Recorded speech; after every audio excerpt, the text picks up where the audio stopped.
और देश को इस संविधान के अनुसार चलना है। ये तड़ीपार लोग मनुस्मृति के मुताबिक देश नहीं चलाएँगे। दुनिया के सबसे शानदार संविधानों में से ये संविधान है और इसको मिटाने की, इसको ख़त्म करने की एक साजिश हो रही है, आरएसएस के द्वारा, बीजेपी के द्वारा, बाकी संगठनों के द्वारा। तो मैं आपके चैनल के माध्यम से तड़ीपार गृह मंत्री अमित शाह का के इस्तीफ़ा की माँग करता हूँ।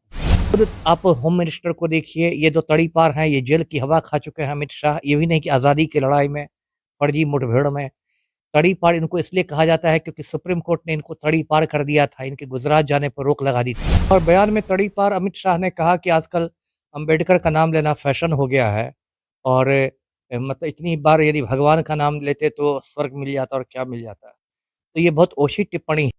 2024 का लोकसभा चुनाव था जब कहा जा रहा था इंडिया गठबंधन की तरफ से कि अगर एनडीए की सरकार आती है तो संविधान को खत्म कर दिया जाएगा, बदल दिया जाएगा। देश के गृह मंत्री अमित शाह का भी बयान सामने आया है भीमराव अंबेडकर को लेकर। इस मुद्दे पे बात करने के लिए हमारे साथ पूर्व आईपीएस ऑफिसर अमिताभ दास हैं। सबसे पहले सर स्वागत। जी धन्यवाद आपका, थैंक यू।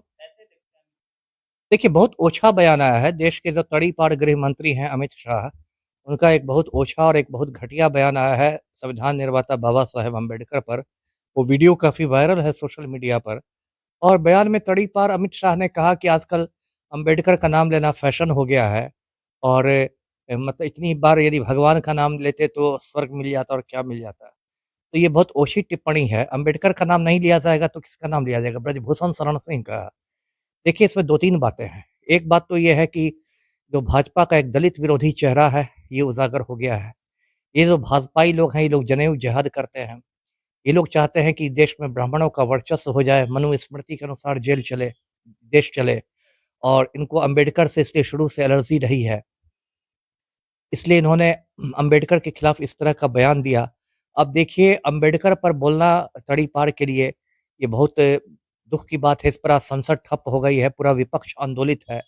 अम्बेडकर देखिए एक कोई मामूली व्यक्ति नहीं थे, वो संविधान निर्माता थे। मैं दर्शकों को बता दूँ कि भारत का जो संविधान लिखा गया था, उसमें जो सबसे मेन कमिटी जो थी, जिसको ड्राफ्टिंग कमिटी कहते हैं, उसके चेयरमैन थे बाबा साहेब अम्बेडकर।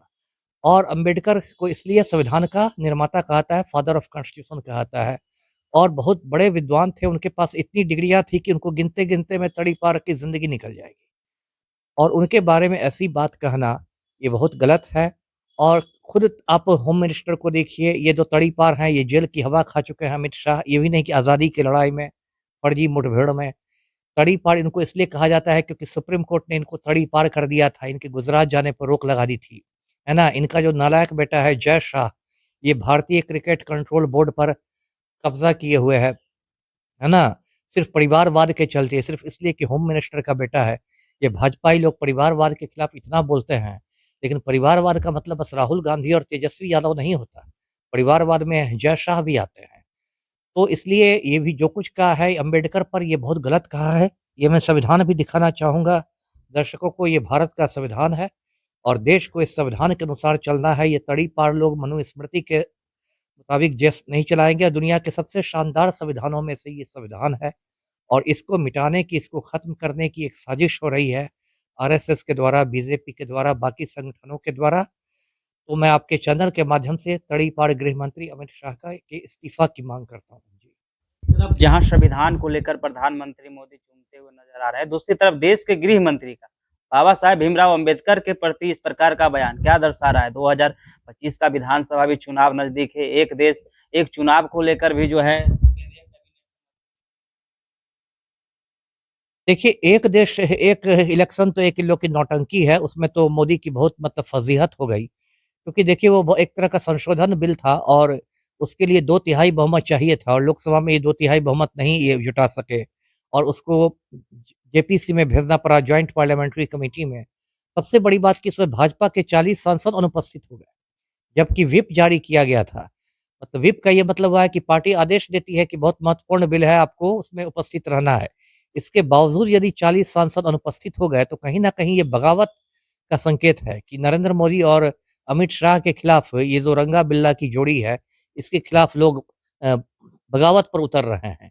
और वन इलेक्शन वन नेशन जो है वो एक मतलब फालतू अवधारणा है, इससे कुछ देश में होने वाला नहीं है। इस देश में देखिए संघवाद है, संघवाद का मतलब कि केंद्र की अलग भूमिका है, राज्यों की अलग भूमिका है। आप सारे राज्यों के विधानसभा चुनाव, लोकसभा चुनाव से जोड़ के राज्यों को इस तरह से गुलाम नहीं बना सकते। राज्यों की अपनी पहचान है, इसी को फेडरलिज्म कहते हैं, संघवाद कहते हैं। मोदी को दोबारा संविधान पढ़ना चाहिए। बहुत धन्यवाद सर। देश के गृह मंत्री अमित शाह भीमराव अम्बेडकर यानी संविधान निर्माता बाबा भीमराव अम्बेडकर पर जिस प्रकार से बयान दिए थे, उस बयान पे पूर्व आईपीएस ऑफिसर अमिताभ दास कहते हुए नजर आ रहे थे और साथ ही साथ अमित शाह को लेकर कई बयान देते हुए नजर आ रहे थे। इस वीडियो के माध्यम से आप क्या सोचते हैं, अपनी राय कमेंट में जरूर दें और ऐसे ही खबरों से रूबरू होने के लिए देखते रहिए आगाज।